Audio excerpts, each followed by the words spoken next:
안녕하세요. 브라이언의 경제 토크입니다. 실리콘밸리 은행 및 시그니처 은행 등 미국의 지방은행들이 연달아 뱅크런에 시달리게 되면서 예금자들의 더 큰 피해와 확산을 막고자 어제 아침에 미국 당국이 공동 성명을 발표했는데요.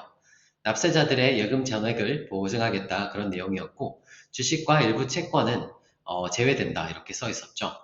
어제 이 발표가 난 후에도 지방은행, 예를 들어 First Republic Bank는 거래 중 또 62% 하락했는데요. 당국이 나서서 다 보증한다는데 주가가 왜 이렇게 떨어져? 라고 의아해하지는 않으셨는지요? 오늘 영상에서는 파산법의 기본에 대해서 알아보고 왜 예금자는 보호를 받고 주주와 채권자들은 돈을 회수하지 못하는지에 대해서 알아보도록 하겠습니다. 우선 파산법입니다. FDIC 웹사이트에 보면 이렇게 써 있습니다.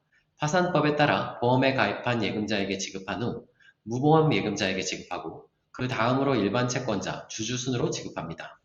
대부분의 경우 일반 채권자와 주주는 회수를 거의 또는 전혀 실현하지 못합니다. 이렇게 써 있고요. 그럼 어제 미국 당국에서 발표한 공동성명에는 어떻게 써 있나요?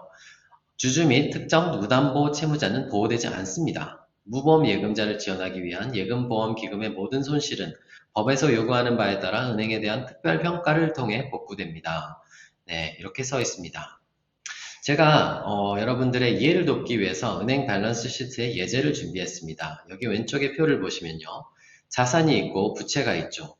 100불짜리 이제 자산이 있었다고 했을 때 50불을 손실을 봤다고 이제 가정해 봅니다. 그러면 이제 남은 잉여 자산이 50불이 있겠죠. 그러면 이제 잉여 자산이 이제 지급이 되는데 가장 먼저 받게 되는 것이 이 파산법에 따라 예금자입니다. 디파지터 가장 밑에 40불 이렇게 있죠. 그럼 그 다음 순서는 이제 아래서부터 위로 올라갑니다. 그 다음 순서 10불은 선순위 채권자, 네, 담보 채권을 가지고 있는 채권자들이죠. 그리고 그 다음이 이제 후순위 채권자, 주니어 크레디터라고 합니다. 시니어보다 그레이드가 한 단계 낮은 거죠. 그래서 후순위이고요.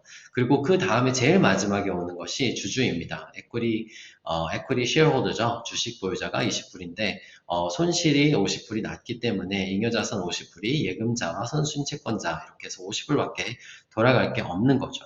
그래서 파산법에 따라서 예금자에게 먼저 네, 어제 발표했던 공동성명에서 어떤 부분이 있었냐면 예금자들 중에서도 보험에 가입한 예금자가 있고 무보험 예금자가 있는데 여기서 어제 중요했던 것이 무보험 예금자에게 그 모두 100% 전액 지급이 되는가 이것이 중요했던 포인트였는데요. 그것이 어제 공동성명에서 그렇게 하겠다고 발표를 한 거였고요. 그래서 여기 이 예제에서 모든 40불의 디파지터들이 다 이제 100% 전액 돌려받는 것이고요. 만약에 막 그 잉여 자산이 남아 있다면 시니어 크레디터에게 돌아가게 됩니다. 근데 이 파산법에서 말했듯이 이런 청산이 되는 경우에는 자산이 많이 남아있지가 않기 때문에 일반 채권자와 주주는 거의 이제 회수를 못한다 이렇게 보시면 되고 이제 그 일반 채권자 여기서 말하는 일반 채권자는 후순위 주니어 크레디터겠죠. 네, 그래서 거의 못 받는다 이렇게 생각하시면 될 것 같습니다. Shareholders and certain unsecured debt holders will not be protected 이렇게 말하는 부분이죠. 네. 오늘은 네, 파산법과 그리고 자산 회수의 우선권과 순서에 대해서 알아봤습니다. 미 당국이 예금을 전액 보증한다고 해서 한숨 놓았는데 은행주 가격은 왜 이렇게 떨어졌지라고 이해 못하셨던 분들은 정부의 보증이 주주는 해당이 되지 않는다는 것. 그래서 이 그 밸런스 시트가 청산될 때 equity value, 네, 주주가 가지게 되는 equity value죠. equity value는 없어진다는 것을 기억하시면 좋을 것 같습니다. 네, 이상 브라이언의 경제 토크였습니다. 감사합니다.